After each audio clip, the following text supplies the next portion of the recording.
어리석은 그 야욕이 불러온 그 죽음이죠.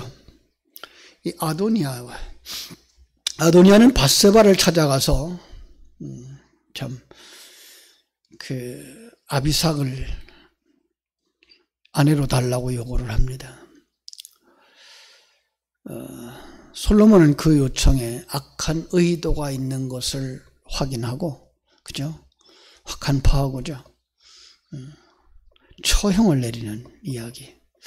착각 속에 사는 인생이라 그럴까요? 아니, 우리 속에 일어나는 영적인 전쟁, 이렇게 보시면 더 정확할 거예요. 여기 학기세 아들 아도니아라고 얘기하고 있는데 누구지 아시죠?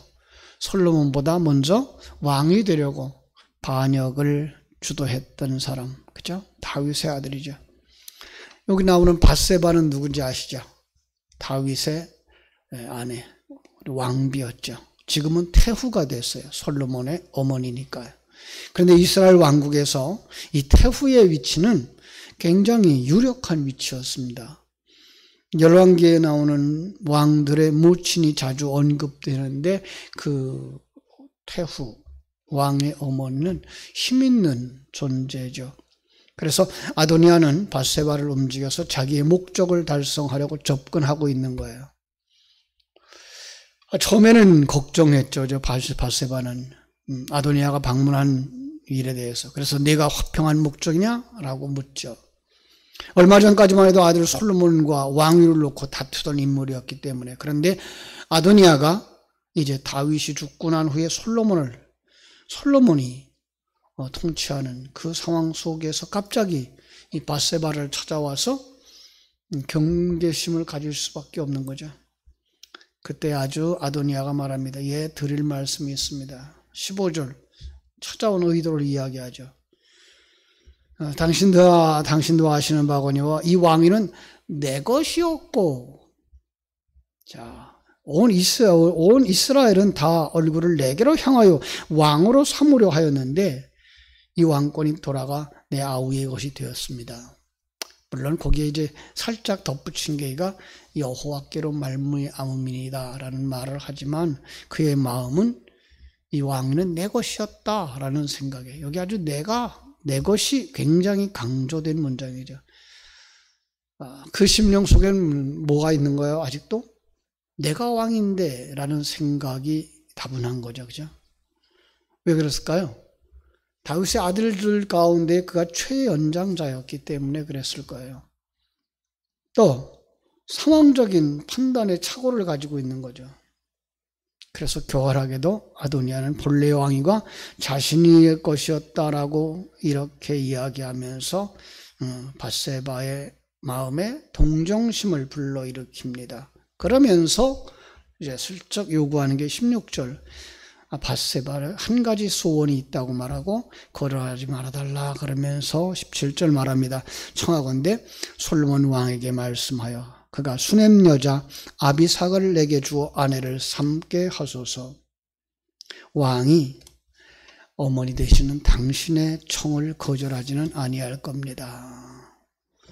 아도니아의 간청이 아비삭의 미모에 있었을까요? 그 여인이 아름답기 때문에 그가 탐났을까요? 주석학자들은 궁극적으로 왕위를 노리는 행동이라고 봅니다. 왜냐하면 아비삭은 다윗의 후궁이었으니까요. 고대 근동에서 선왕의 첩, 후궁을 아내로 삼음으로써 자신이 이어받은 왕위가 백성들에게 인정받는 그런 관습이 있었다 그래요. 이런 맥락에서 압살롬도 다윗의 후궁들과 동침을 했던 것이 있죠. 그런데 지금 이 밧세바는 이러한 아도니아의 숨은 저희를 정확하게 간파하지 못하고 다윗에게 솔로몬에게 이야기를 전달하겠다고 이야기를 합니다. 그리고 솔로몬에게로 가요. 19절. 밧세바가 아도니아를 위해서 말하려고 솔로몬 왕에게 이르니 왕이 일어나 영접하여 절한 후에 다시 왕좌에 앉고 그의 어머니를 위하여 자리를 베푸니 그가 그의 오른쪽에 앉는지라. 아주 여기도 중요한 문구가 하나 들어가 있는데요. 솔로몬이 그 모친 밧세바를 매우 존중하죠. 그 존중의 그 의미가 어느 거죠? 오른쪽이에요. 오른쪽. 최대의 예우를 다 하고 존중하는, 자기와 동등한 권위를 이렇게 인정하는, 그래서 오른쪽에. 그래서 우리가 부활하신 주님이 지금 어디 계시다고 고백하죠? 하나님 우편에 앉아 계시다가 그러죠. 성부 하나님과 동등한 위치에 계시는 성자 하나님, 그렇게 인정하는 단어가 되는 거죠. 솔로몬이 효성이 지극한 왕이었던 것이에요. 그죠? 그래서 이제 그렇게 예우를 했더니 이 밧세바가 그 이야기를 전달합니다. 그죠? 이런 걸 단순한 애정 문제로만 생각하고 솔로몬에게 야, 아도니아의 청을 들어주면 어떻겠나? 라고 이야기를 하는 거죠. 그죠? 밧세바의 생각은 수냄 여자 아비삭은 다윗과도 한 몸이 된 적이 없었던 처녀고, 그죠? 그냥 수종 들던 시녀에 불과했다고 여겨졌기 때문이에요. 그러나 22절부터 쭉 솔로몬을 보면 솔로몬의 분노가 이 상황이 어떤 상황인지 우리에게 알게 해줍니다. 22절, 솔로몬 왕이 그의 어머니에게 대답하여 이르되 어찌하여 아도니아를 위하여 수냄 여자 아비삭을 구하시나이까? 그는 나의 형이요 그를 위하여 왕권도 구하시오. 그뿐 아니라 제사장 아비아달과 수야의 아들 요압을 위해서도 구하소서. 이 다정했던 분위기가 일순간에 깨지는 모습이죠. 솔로몬은 분명히 경로했습니다. 솔로몬은 아도니아의 그 작은 이야기 같은 한 가지 소원이라고 말하는 그 내면에 깔려있는 영모의 흉계를 곧바로 간파한 겁니다. 그래서 뭐라 그래요? 왕권을 주라고. 아도니아의 영모를 그는 분명하게 알았던 거예요.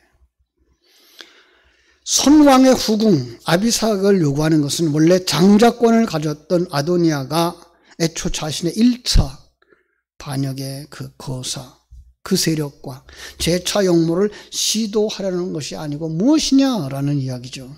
그죠? 그래서 거기다가 아예 덧붙여서 뭐라 그래요? 아달을 위해서도, 요압을 위해서도 구하라고.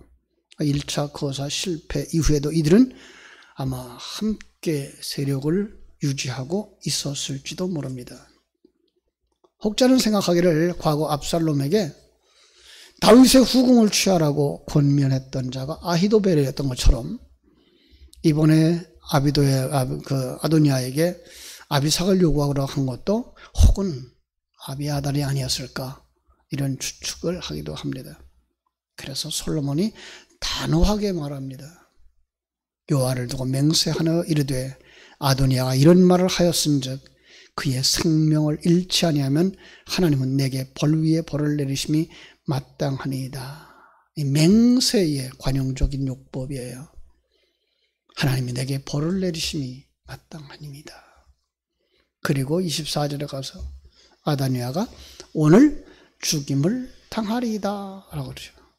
어떻게 보면 참 무정하고 매정한 모습처럼 보여요. 그러나 여기에 영적인 계시가 담겨져 있다는 것 기억하면 그럴 수밖에 없고 우리도 그래야 된다라는 생각을 가지게 되는 거죠. 그죠?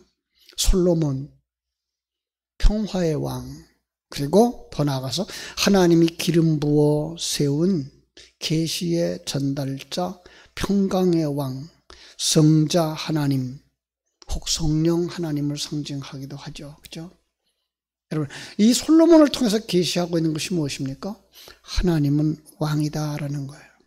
그런데 그 곁에 아직도 내가 왕인데 하고 나오는 자, 왕의 자리를 넘보는 자, 누굴까요?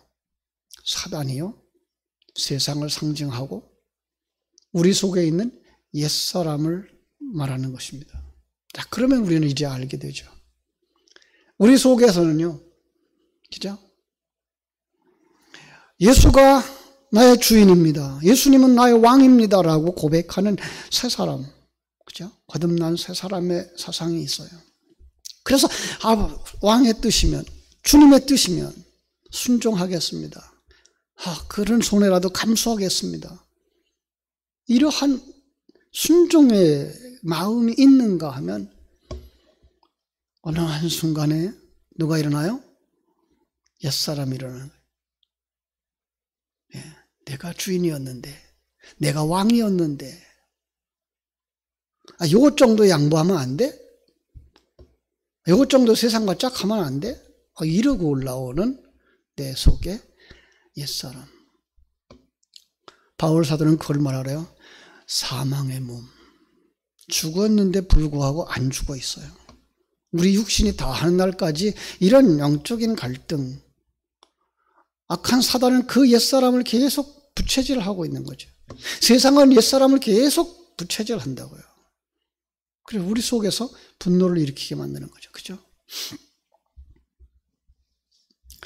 하나님께서 모세에게, 여호수아에게 가나안 땅에 들어가거든 어떻게 하라 그러죠? 남녀노소를 막론하고 하나도 남기지 말고 다 진멸하라. 어떻게 그럴 수가 있습니까? 역시 같은 의미입니다. 네가 약속의 땅 거기에 들어가거든 그 속에 뭐예요? 남아있는 옛사람, 그 남녀노소 흔적까지 뭐 해야 돼요? 다 제거해야 되는 거죠. 여러분, 오늘 우리는 이 새벽에 다시 한번 그 부분을 생각했으면 좋겠어요. 내 속에 아직도 남아있는 옛사람, 내가 살아있어.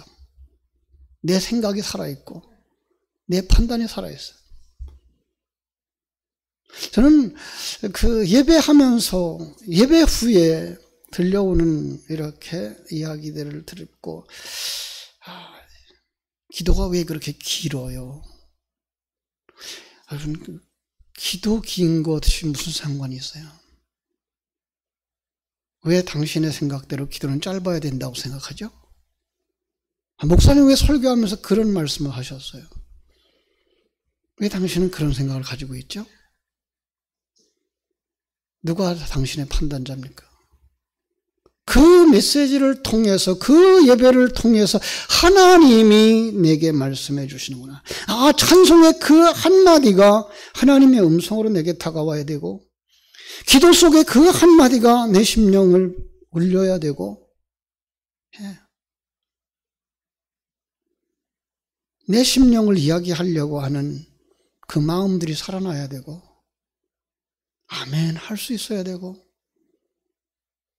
거기까지 볼 수 있어야 되는구나 라고 생각할 수 있어야 되고, 메시지를 들으면서도 하나님은 우리의 어떤 부분을 오늘도 말씀하시는구나, 내 마음에 들지 않는 부분이라면 바로 그게가 내게 주시는 메시지구나 라고 소화할 수 있어야 되는데 불구하고 자기가 주인 되어져 있는 모습들을 왕왕 보게 됩니다. 참으로 안타까운 일입니다. 언제부터 그런 습관들이 생겼는지 모르겠습니다. 여러분, 우리는 내가 주인 되려고 하는 자리에서 내려와야 됩니다. 그래서 교회가 필요한 것입니다. 그래서 교회 안에 질서가 필요한 것입니다.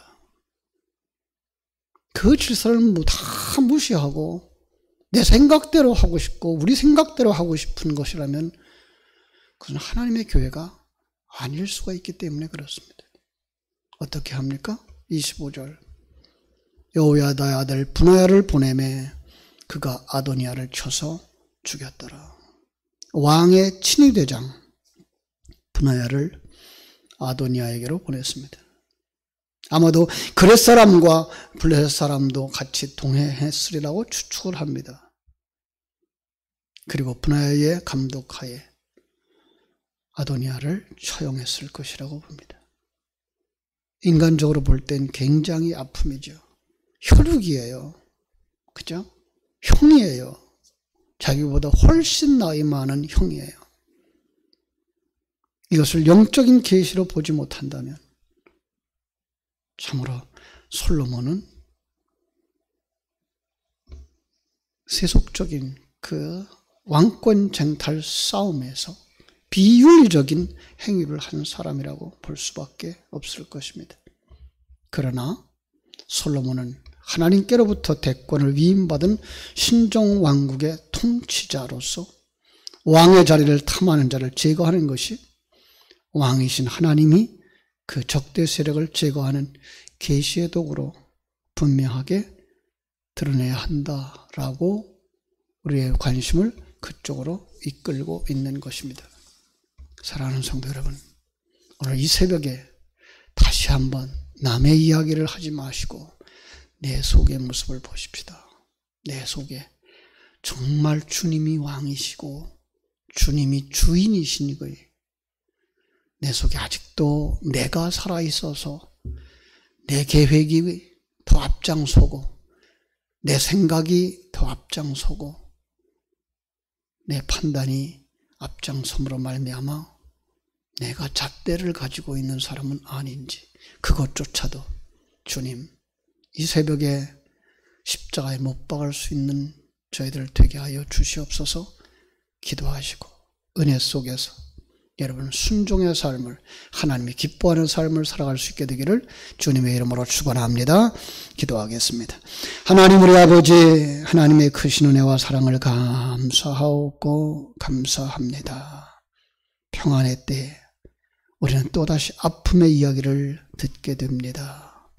하나님의 은혜 속에서 살아가는 저희들 이제 솔로몬이 왕이 되어졌다라고 이제 평안하게 되어졌다라고 생각하는 그 순간 아도니아는 또다시 반역의 힘을 키우려고 하는 음모를 드러내고 있었던 것을 보게 되며 그런 착각 속에서 그는 죽음을 맞이할 수밖에 없었듯이 우리 속에 있는 옛사람이 오늘도 주인의 자리에 오르고 싶고 왕의 자리에 오르고 싶고 판단자의 자리에 오르고 싶어 할 때에 주님 십자가 위에서 흘려진 보혈의 피로 씻어 깨끗게 하시고 함께 십자가에 못 박는 자기를 부인하는 자기 십자가를 지는 그리고 주님을 쫓아가는 주님의 제자들 되게 하여 주시옵소서.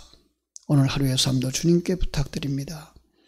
내 속에 옛사람이 살아올라오지 않도록 성령으로 기름 부어 주시옵소서. 예수님의 이름으로 기도하옵나이다. 아멘.